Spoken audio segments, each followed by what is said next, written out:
Have you ever seen something and it sparks a story or a memory or a thought, and then you see something else and it sort of extends that thought or extends those memories into other memories, and then it snowballs. This pops up, that pops up. I always think of it as the moon and the stars aligned, and all of a sudden these things just appear. It's like when you're not even thinking about them. I'm Pat Sloan. Welcome to my Fireside Chat. Welcome to my neighborhood. I'm so glad that you're here. My Fireside Chats are a little sitting down like you were here in my studio, and we'll just talk about things that have gone on and things that will be coming up, stuff I've worked on, stuff you've worked on, things that are trending maybe in my Facebook group. So what happened was I was at the grocery store, and I have the little snack chat segment here, the really quick one usually, but I thought it'd be a little tiny bit longer because it started a whole series of thoughts for me this week. What I did is I was in the grocery store, and at the checkout, you know, they have stuff.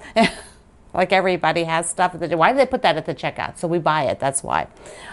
But what I saw were these. These are Tasty Cake, and they're the peanut butter candy cakes. And I thought, you know, when I lived in Europe for 8 years through last years of elementary school and all my high school. And then when I went to college is when I finally came back to the States, to the United States, to go to school. And so there's a lot of things that people had during those sort of 8 years of growing up that I didn't have any exposure to. I had a whole different set of things that I saw and did. But one of them was these Tasty Cakes. I never saw Tasty Cakes and didn't know about them. But between our dorm and the college, the campus, and I was going, by the way, I went to a very tiny campus of Penn State, up in the mountains in Schuylkill Haven. So if you know of that area, at the time it was very small. There was only one tiny dorm for women, and it was an old office building. So between our office building, dorm, and the school was a little convenience store, which was packed. I mean, literally packed, like floor to ceiling. You could barely even move in there. All kinds of things like this. And of course, I was in college, and my parents weren't nearby, and I had X amount of money. So it was a real treat when my friends said, "Oh, you got to try these." So I saw these, and this started me just thinking about memories and stories, because I could go on and on, because this eventually down the road, I didn't work for Tasty Cake, but I actually worked for a competitor called Drake's Cakes, and that is a whole nother story. But in what we do as a quilt maker is create stories. I always feel like all of our quilts have some sort of story. They might be quite elaborate. Maybe the story is that you're using clothing from somebody special in the quilt, or you might be making it for a super special occasion, and somebody just showed one where they were doing all the signatures at a wedding. You could do that for retirements. You know, you might have a piece of fabric that you always put in every quilt because it reminds you of somebody. There's all kinds of stories that we build into our quilts. But sometimes our stories are really quite simple when you do a quilt. They could be just that you love the fabric.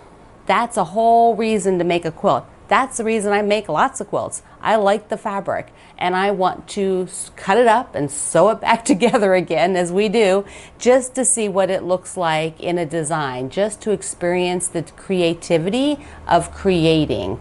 I don't have to make it for anybody. I don't have to have it for any particular reason. It is just a creative process, and that's my story that is with a lot of my quilts. Well, when I first started making quilts, there was no internet at all. It didn't really exist.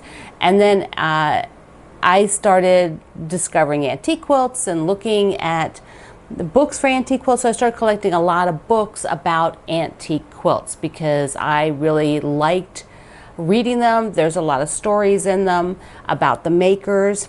And so this takes me to today, to the last few days, where, you know, since last week when I said I really needed to sort of reduce the business type stuff that I have, like the amount of quilts, you know, and there's other things. One of them is books. I still have a lot of these books about antique quilts that I Just can't keep them all. And a lot of them are repetitive. You know, now that I know more, I'm more educated, I have the internet, I can see a lot of things on the internet. I don't, need a book that has the same quilt in 3 different books. And that happened, because it was maybe a significant quilt, whatever. So I was picking up some of the books.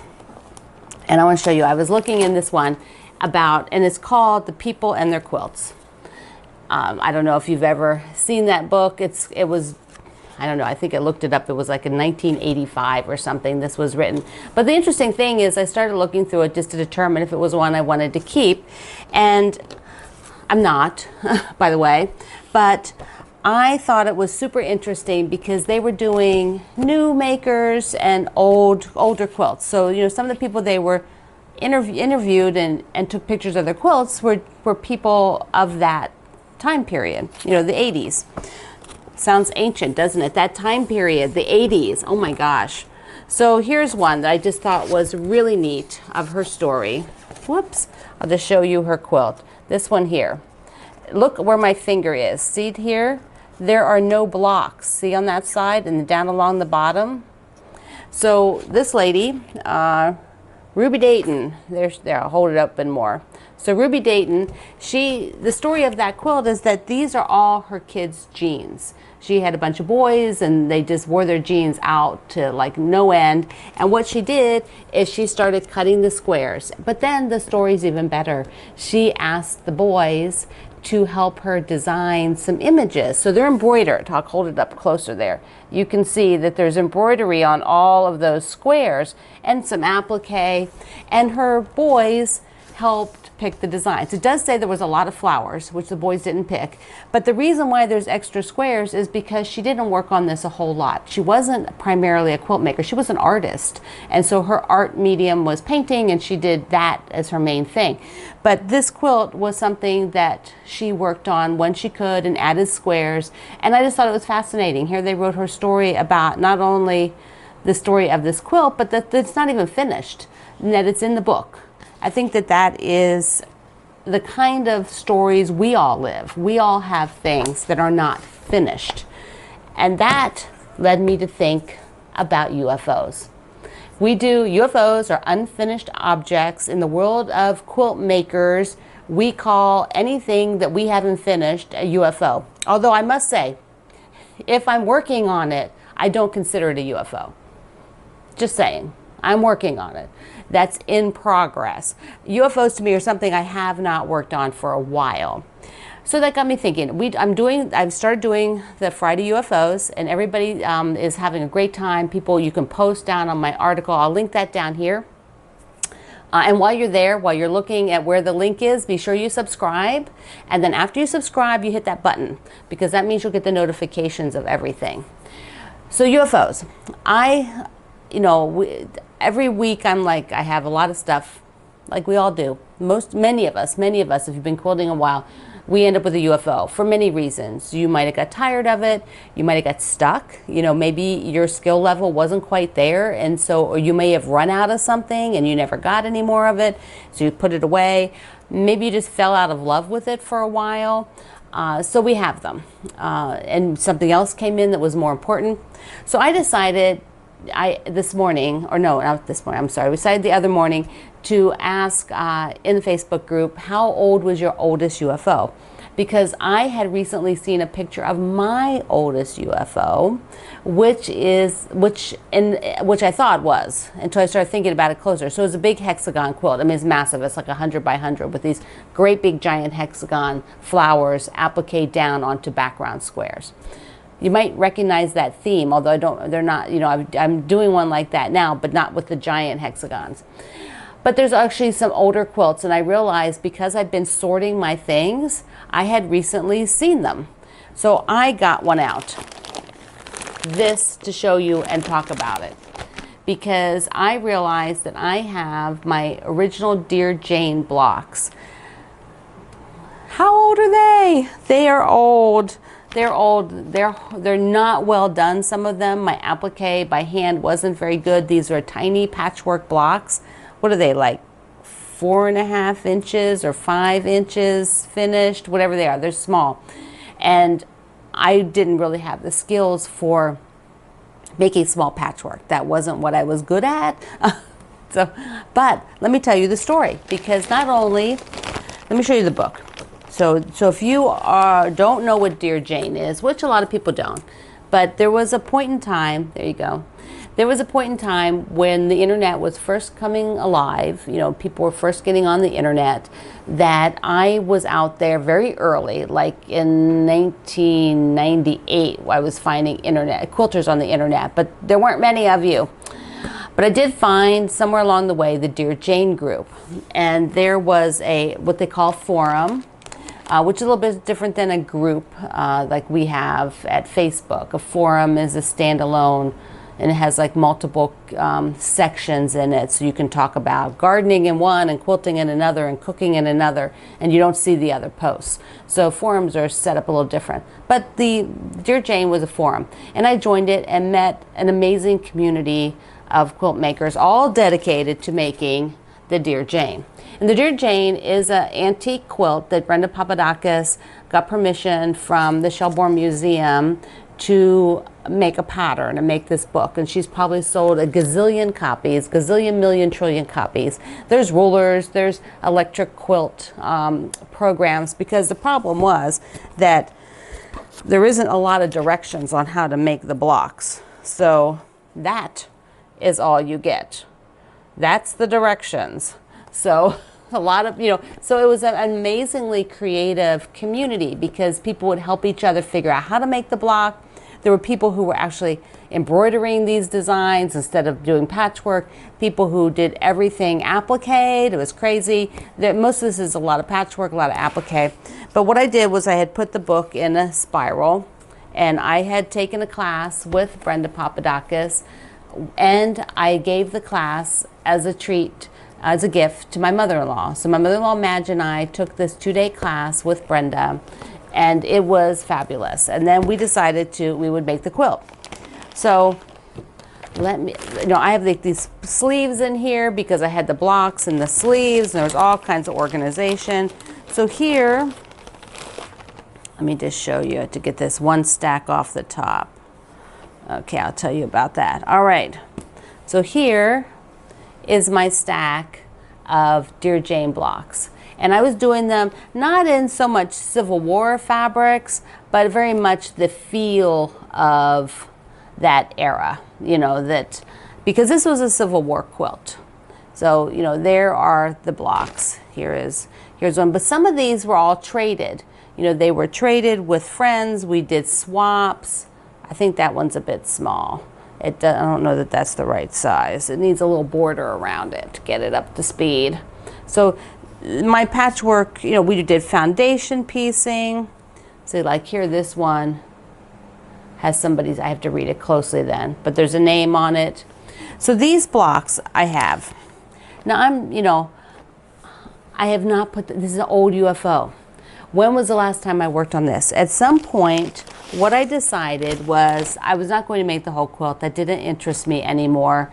I really didn't want to make the whole quilt in these colors, but I want to make something with these blocks.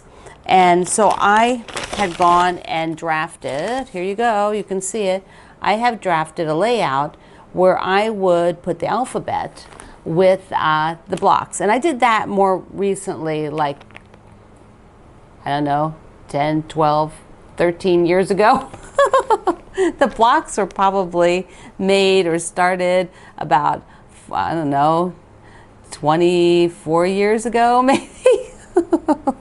It can't be that long, no, like 22 years ago. It's crazy, yeah. So I thought I would do the applique. So I was doing fusible applique. I was not going to hand do them on the machine. So like here is a letter. And I have a bunch of them fused. They're fused, but they're not sewn yet. I don't know, it looks like I may have all of these fused, so I must have some made.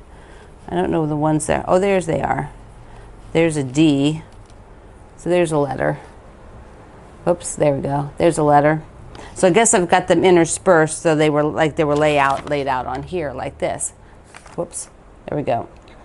So my thought is, I found this, and there's a lot more to it then I realized, there's a lot more there. But if I just have this set of alphabet to blanket stitch, then just set the blocks side by side, I could put the quilt together, find a pretty border to put a border it. I probably will put words on the border, like Dear Jane, forever. Dear Jane, this took forever. So Jane Stickle is who made the quilt, by the way. I don't think I mentioned that. And so she is the maker of the quilt. So that is my big UFO. And it came about finding that just from that whole series of things. So I thought it was kind of interesting.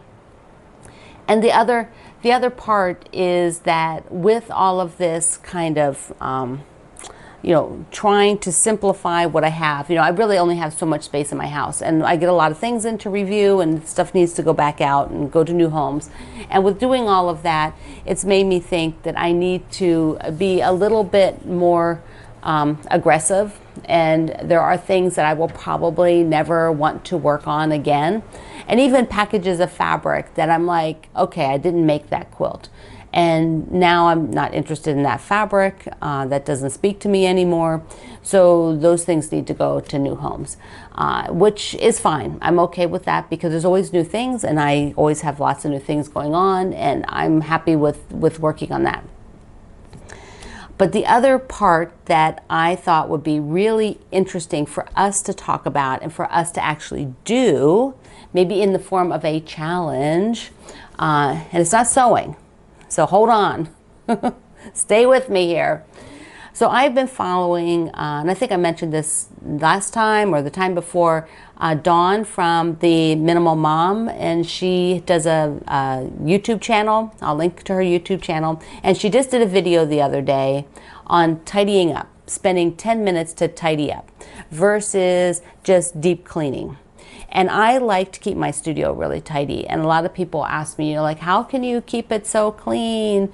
It's like, well, first, I do not like to work in mess. It is not productive for me. It is not inspiring if it's messy. And I feel very unmotivated if it's messy. So you can see, like, on my shelf back here now, right now, I have got it really clean. I need to get that stack of books off. But I'm sort of okay with those. And I do have some more stuff on my other tower on the side over there. But that's really like, I'd like to have that tabletop clean, because then as I'm working, I can set things there while I'm working on the back side of this table, which is where you see me film other times, is on the back side here. So her thing was just to spend 10 minutes tidying up before you go to bed, or tidying up before you go to work. So when you come home, it's not a big, huge mess. A lot of the people who follow her have children, and so there's all that children stuff. But even for people that don't have children like me, or don't have them at home anymore, like many of you, this tidying up thing is powerful. That's what I do before I go to bed every night. I hadn't really thought about what it would be called or what it was, but before I leave and go to bed, I will be sure on my surfaces in my studio, everything is tidied up. Even when I had stacks over there, they were tidy stacks. I knew what was in them. I didn't just leave stuff half done. I didn't leave trash in the room. Like if there's trash, it goes in the can. I didn't leave something sort of just tossed around. If there's a piece I just fold it up, get it up on the design wall, whatever. So I'm thinking this would be really great for us, because a lot of you want to be able to sew more, but you tell me that your space is small. Hey, I'm here. My space is small. Of course, I'm a business, so I run everything in my whole house, but I still don't have a very big house. And so I can't even fit everything in this room. It has to be in other places. So I have to keep tidy. Otherwise, it looks like, it's not inspiring. It's not inspiring for me. So what you do is every day, now I have the thing. If you don't know, I'll tell you what it is, because some of you may not know, but I have sewing 10 minutes a day, which means sew at least 10 minutes a day. If you get in your 10 minutes of sewing every day, we are always so much happier, and you get so much done. You might just even be folding things or looking through things, but spend at least 10 minutes a day working on your quilting, or it's some part of it. If you spend more, that's fabulous, but do at least 10 minutes. The other thing that I'd like you to try for this week, let's just try it for a week, is to tidy up for 10 minutes. Tidy up something. And it doesn't have to be your sewing area. If you feel like, oh, well, you know, I really need to tackle the kitchen at the end of the day, or I really need to tackle the dining room table at the end of the day, or the living room coffee table and end tables, or my bedroom. Some of you work in your bedroom. That's where your sewing is. Maybe you've dumped stuff on the floor. Maybe your nightstands are overflowing. Yeah, I didn't really see your rooms, no, but I know what goes on. It happens like this, doesn't it? All of a sudden, in a blink, everything is like, poof, it's a big catastrophe of overflowing stuff. So 10 minutes. What you do is I'm going to link you to Dawn's video so you can watch her in action. She's doing her living room and I think her kitchen, and she has her little boy with her, but she's doing most of it, as you can imagine. So but it's very interesting to watch it, and she does it in fast motion. And she explains the concept a little deeper, so I think it's well worth your time to go watch that one, and I'll link you up to it. If you're watching this here on my website, I will just put her video below, so you don't have to go anywhere. Just scroll down my page, and I'll put her video in there. All right, so that is the challenge for this week. I had to create something to sort of put it out there every day even. You know, I might in the Facebook group. What do you think? In the Facebook group, should I put out there every day? Did you tidy up? Did you sew for 10 minutes? Have you done your 10 minutes? I have a 10-minute button already, so I might just use that. Have you done your 10 minutes? And we can keep each other accountable. I mean, because if somebody is saying every day, have you, reminder, it's really helpful. I find it's helpful. It's not nagging. You know, I just like to hear, like, or an assignment, like, this is just for a week. Try the tidying up for a week. You can do anything for a week. Okay.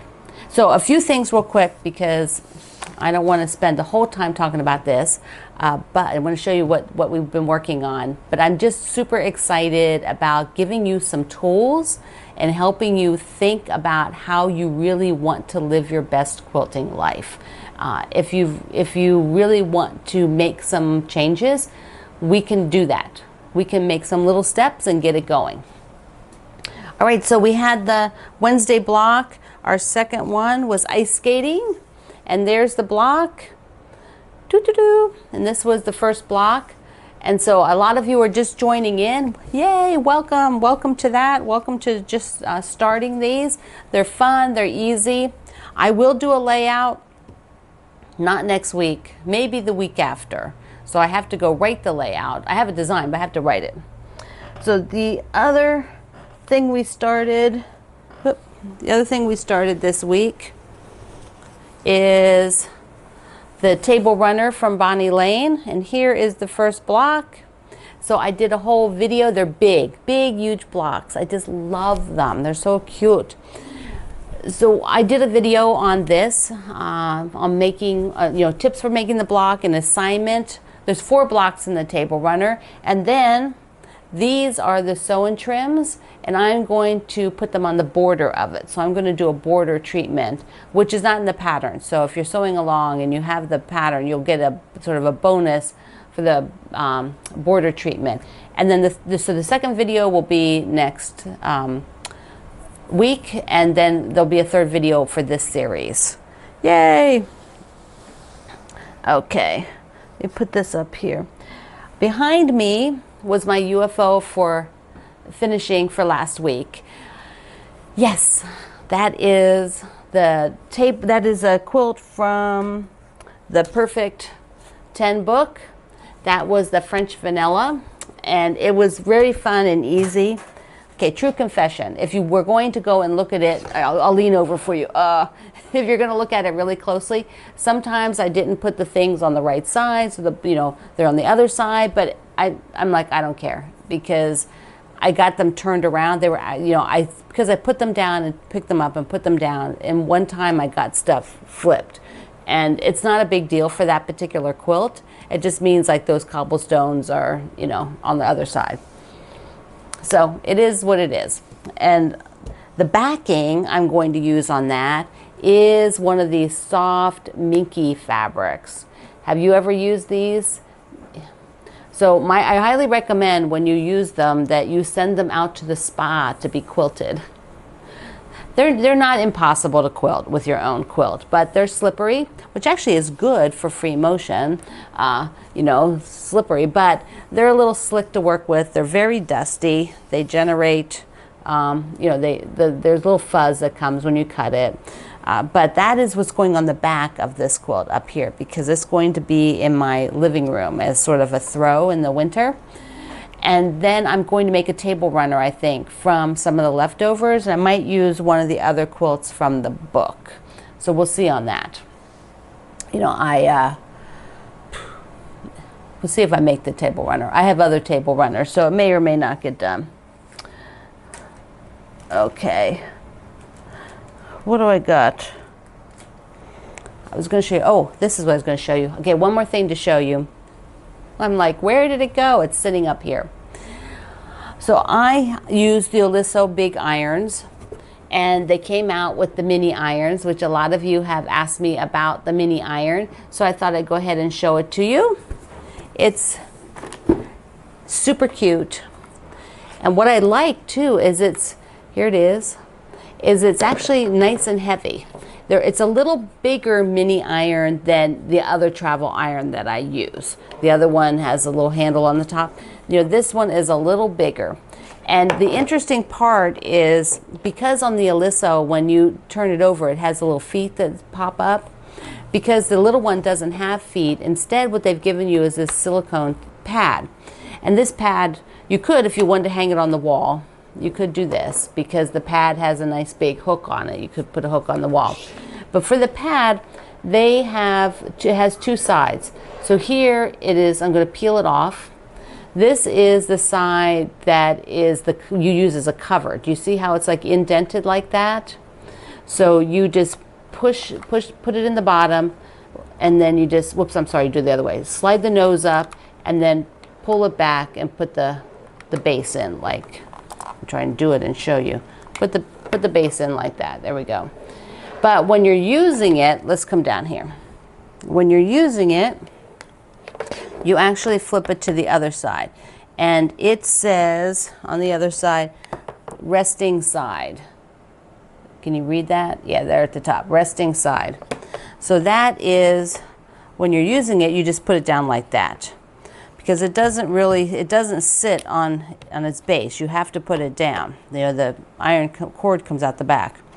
You pop this up for water. You just use regular water, your tap water. You don't use distilled water.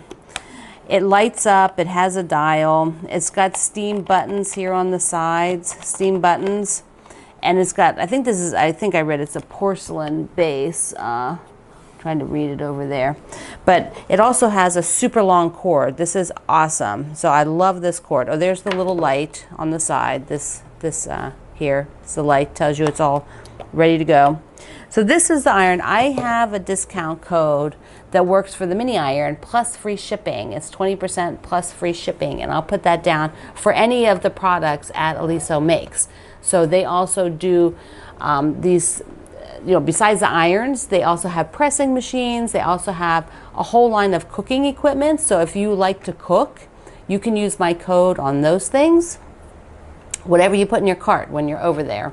So there are they do those bags that like shrink the food, those kind of things. So they have a lot of neat things. I talked to one of the marketing managers when I first started working with them, and he is actually a certified, he's a chef. You know, he worked in restaurants, and then right now he had been hired by the Oliso company to develop these products and market, you know, help with the marketing for these cooking products. And then because they have just a few ironing type things, he got involved with that too, and that's how I talked to him. So he's a pretty neat guy. That was fun. That was a fun thing to do. Talk to him. Oh, we also finished, we being me, me and you, we got the pattern for the borders of the beginner quilt. So, ta-da, here's the one done with my Bonnie Lane fabric. And I also put the borders on the quilt for the blue one. I did not put the borders on the quilt for the solids. I'm not sure I'm going to do that right now. I'd rather work on some other things. My goal is to quilt with my walking foot the Bonnie Lane version, and that will be talk about quilting next week, and then binding the week after, and then the beginner series is done. Now, if you're just finding out about the Ultimate Beginner series, you can join in anytime. All the tips are there, all the videos are there. You can just go to the project page and you can work through it. So there's a lot of info. The Fat Quarter Shop, Kimberly has done all the videos, and they're excellent. They're very detailed. And so if you are thinking, I just really need to know how to do flying geese, you could just go watch the one on that. And this is super interesting. Really good job that they did. Alrighty. So let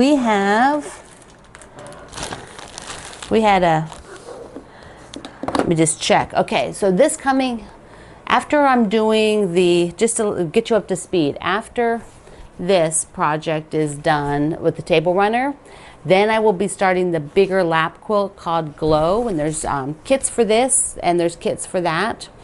And after Glow is started in like second week of November, I think it is, we'll start the Drive Down Bonnie Lane, which has the big houses. And that quilt, by the way, is going to visit some quilt shops. So I will be making my blocks, and I'll use pictures I've already taken, because the physical quilt, will be traveling. And I'll let you know where it is. Maybe you can go see it in person, visit a new shop. That'd be fun. So I have a giveaway. I have the bundle. I got through and sorted all the bundles for future. I'm going to do probably every other week, or basically twice a month. Twice a month I'll do a bundle to go out to somebody new, visit, have a new home. So all these bundles I packaged up like this, and they'll go to new homes. Yeah, I think that'll be fun. So last week rather, the question was, what kind of a challenge are you facing? What is, and if you've never really written it out loud, I offer, like, this is a safe place. Just write it there. Nobody knows who you are on my blog. You could write it. And I don't use your last name when I read what you wrote. So the one I picked is a fine one to read. So the one that got random picked. But there's lots of great things. There's people who are working on some pretty major life goals and challenges, people working just on their quilt stuff, people working on small goals that they're conquering. So it was really inspiring to read your goals. The random number picker to win this super cute Christmas fabric from my friend Ann Sutton is, let's see, Sandy R. And you'll know I'll email you after the video. Her challenge is to finish one project before starting another and another. And I think that's something we all strive for. Like, sometimes that finish feels so good, and we just need to have it happen more often. Although I don't see a problem working on multiple projects. So, Sandy, if you're working on give yourself a break. You don't have to just work on one at a time. But I also wanted to recognize, just by reading her comment, Inga, because she had some a really inspiring to me thing that she wants to do. She said she's going to challenge herself in regard to this upcoming holiday season. She wants to be more mindful of the moment-to-moment things. Visiting with the person next to her in line at checkout, listening to other people, and just offering kindness. Relationships is what brings beauty to her life. I thought that was very inspirational and very much something that I want to do as well. I think that Inga's super awesome. She said that in 2016 their town flooded and they lost everything. So they've slowly rebuilt not only her home, but the schools and the businesses in her town. And this whole event changed all of them in her town, mostly in good ways. She says her home is not quite back to normal, but this is the first year she'll be able to cook for Thanksgiving and put a tree up for Christmas. And that's quite a long time. Think about it. That's quite a long time for people to have, work through something like a massive flood like that. So Inga, thank you for sharing that. That is super beautiful. All right, folks. I have really enjoyed sharing a little bit about my thoughts for the week, and I hope you will take my challenge, the tidy up and sew challenge, just 10 minutes. It'll be the just 10-minute challenge. We're going to add that second, tidying up. So sewing and tidying, sewing and tidying. We can do it.